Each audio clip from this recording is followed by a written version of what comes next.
Hi friends, welcome to TruthLink number 4. Today we're talking about war in heaven. We're going to discover that our world is at the center of a cosmic conflict between good and evil, and with a history that reaches back to an angelic rebellion. The issue under dispute is the very character of God. The origin of evil. The Bible teaches that we humans are not alone in the universe as the only rational, sentient, farewell creatures. From Genesis to Revelation, we encounter an order of beings called angels. We know from Scripture that angels predate the existence of humans.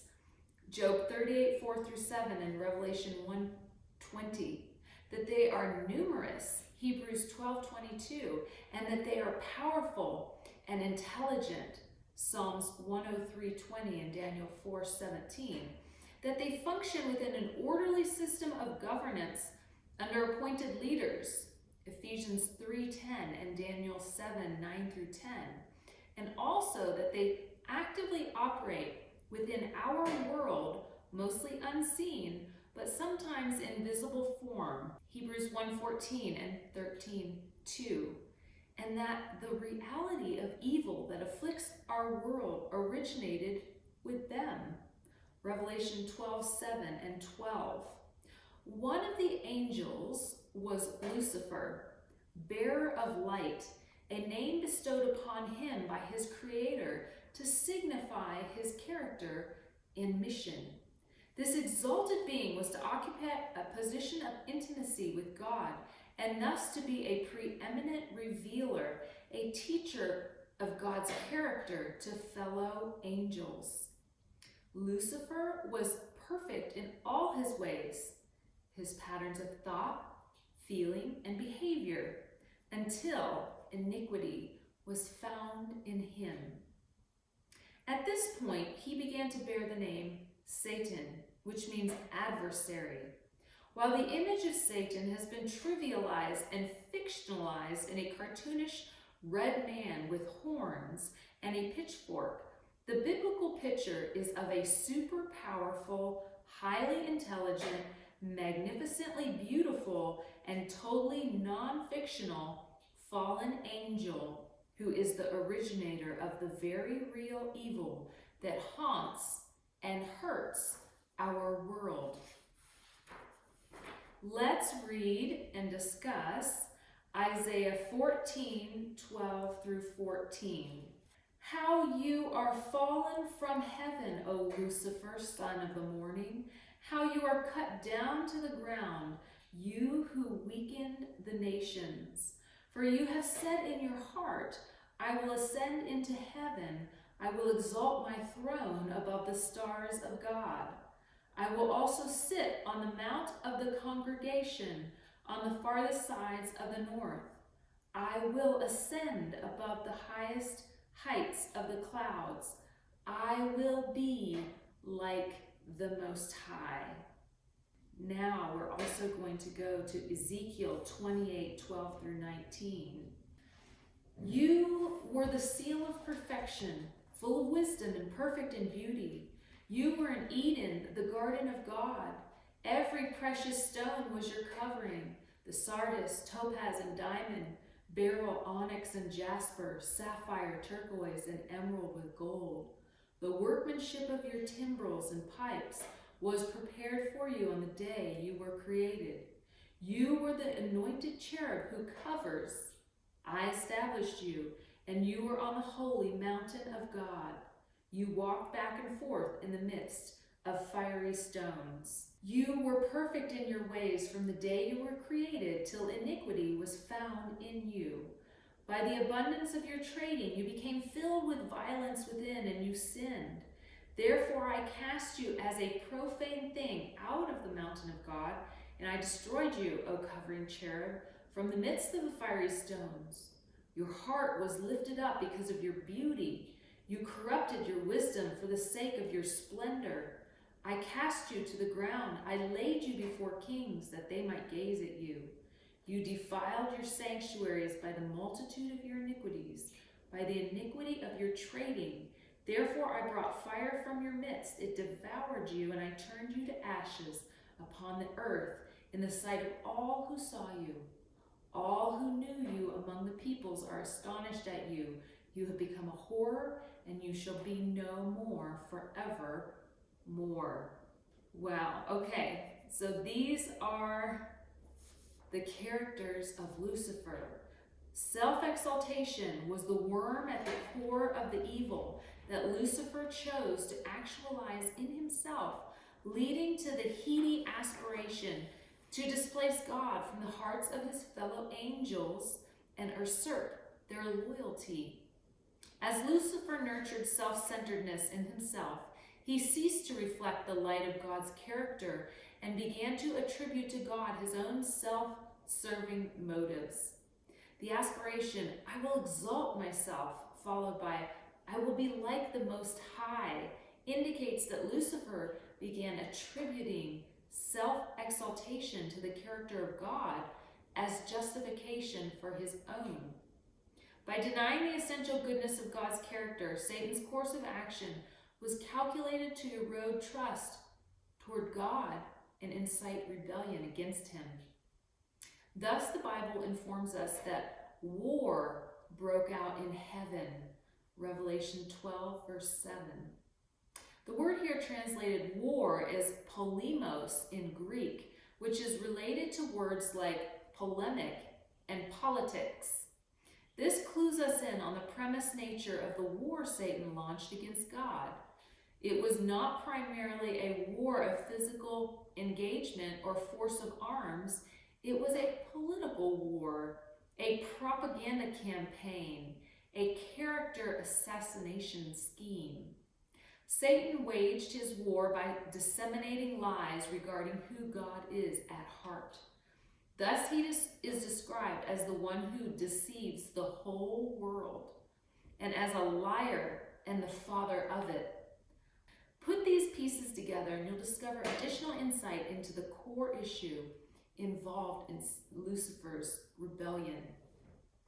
Ezekiel says that Lucifer was cast out of heaven because he sinned. Ezekiel 28:16. And John defines sin as lawlessness. 1 John 3:4. And Paul defines God's law as love. Romans 13:10. So clearly then, Lucifer rebelled against God's law and therefore against God's love. He raised charges against God and against the law of love by which God governs the universe, whereas the Bible claims that God is love and that his law is therefore a law that governs by the principles inherent in love. 1 John 4:8 and Matthew 22:37 and 40. Satan has set out to live without love and portray God's law as a list of arbitrary rules imposed for purposes of control, but unnecessary as a way of life. At some point in life, every human being asks one of the most pressing and significant questions of all. Why do evil and suffering exist? In what we've discovered regarding the rebellion of Lucifer, we have the starting place for the answer to the question. Now let's go a little deeper by first considering the fact that within the entire scope of human thought, only 4 basic explanations for the existence of evil are offered. Number 1, naturalism, the atheist worldview. It says that there is no such thing as evil as a moral category. All there is natural process. Suffering is part of that process and is necessary for the evolution of the strong and the elimination of the weak. The next one, number 2, is pantheism, the God in all as well as all worldview, says that there is no personal God, but rather that nature itself and the natural processes of life constitute an impersonal divine force. Evil is viewed as a balancing force in nature, and suffering as the inevitable process of the wheel of life. As in naturalism, there's nothing other than natural process. Number 3, deterministic theism, the control worldview, says that God's main characteristic is power and his main objective is control. God predetermines all events and human beings are merely the subjects upon which his will acts. Evil and suffering are therefore ordained by God according to his sovereign will. Now, number 4, benevolent theism, the relational worldview, says that God's main characteristic is love, and his main objective is that we would be voluntary reciprocators of his love. And evil and suffering are therefore ultimately the result of the misuse of free will for chosen anti-love purposes. The Bible clearly teaches the 4th option by claiming that love is the fundamental essence of God's identity. It logically follows from the premise that God is love, that God is a relational being whose very existence is defined by a dynamic flow of giving and receiving. It further follows that if love is the essence of God's character, then love must be God's objective for us, which necessitates that free will must be granted to us, literally built into the system of life in order that love may occur. It becomes evident, therefore, that in seeking to answer the question of evil's existence, a basic 3-part equation logically emerges. Love equals freedom equals risk. The risk inherent in freedom with its ideal of love is that free moral agents with their majestic potential for love might choose selfishness instead. God lives within that risk, as do we, with all its glorious possibilities and horrific dangers. In biblical thought, evil is not an eternal principle inherent and necessary to the operations of reality, nor is it God's will. Rather, evil is the product of personal, free moral agency gone bad, first with angels and then with human beings. Speaking of the evil in our world, Jesus said, "An enemy has done this." Matthew 13:28. In other words, God is not the source of the bad things in our world. Rather, Satan is, with human consent and cooperation. Thus, Satan's anti-love mode of existence was implemented in our world. God made people good, but they found all kinds of ways to be bad. Ecclesiastes 7:29. Let's read 1 Peter 5:8. Be sober, be vigilant, because your adversary the devil walks about like a roaring lion, seeking whom he may devour.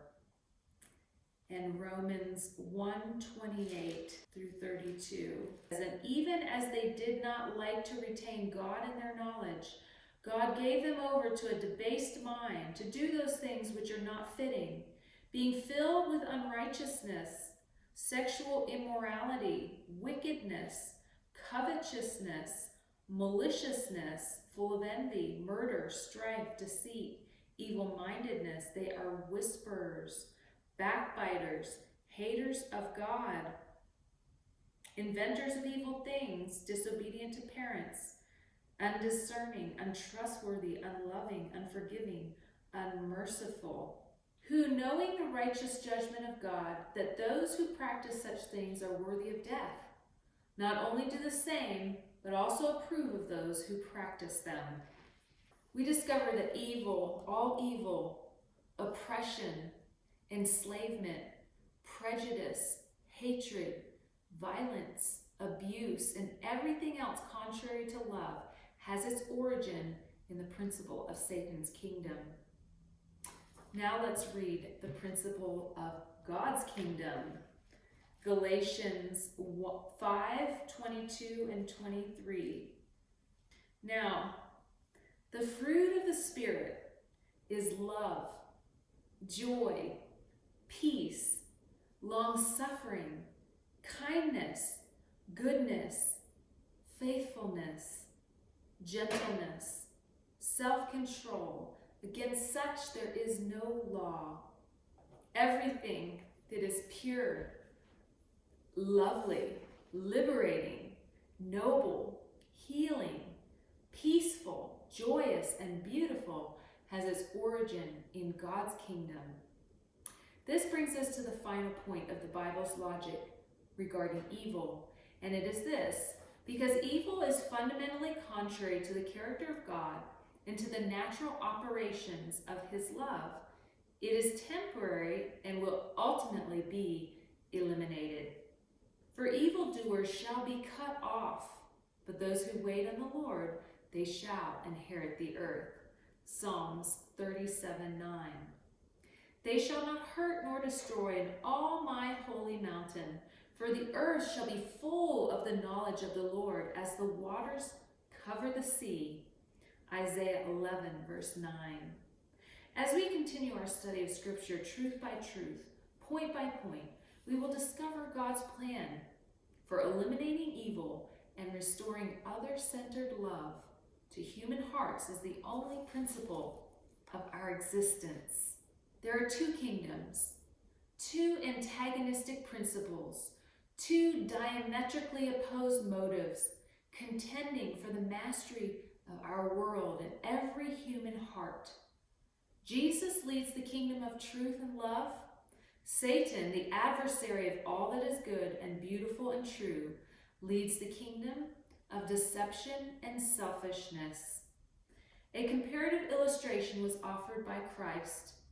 When a strong man, fully armed, guards his own palace, his goods are in peace. But when a stronger than he comes upon him and overcomes him, he takes from him all his armor in which he trusted and divides his spoils. Luke 11:21 and 22. The strong man represents Satan, but Jesus claims to be stronger than he. Satan's kingdom is based on deception, self-exaltation, and violence. Jesus' kingdom is actuated by truth, selflessness, and non-coercive love.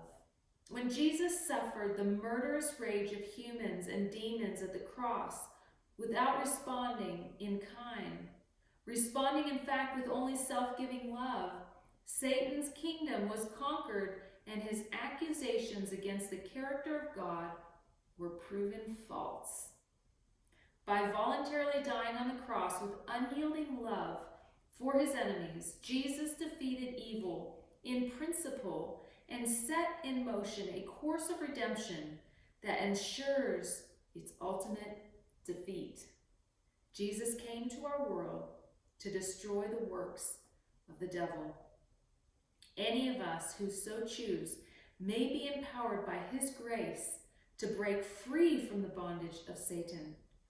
By his life and death, Jesus ignited a revolution of truth and love that will finally vanquish evil. It lies with each of us to allow Jesus to access our lives so that the devil's deceptive power may lose its hold on us. Now that, my friends, is good news.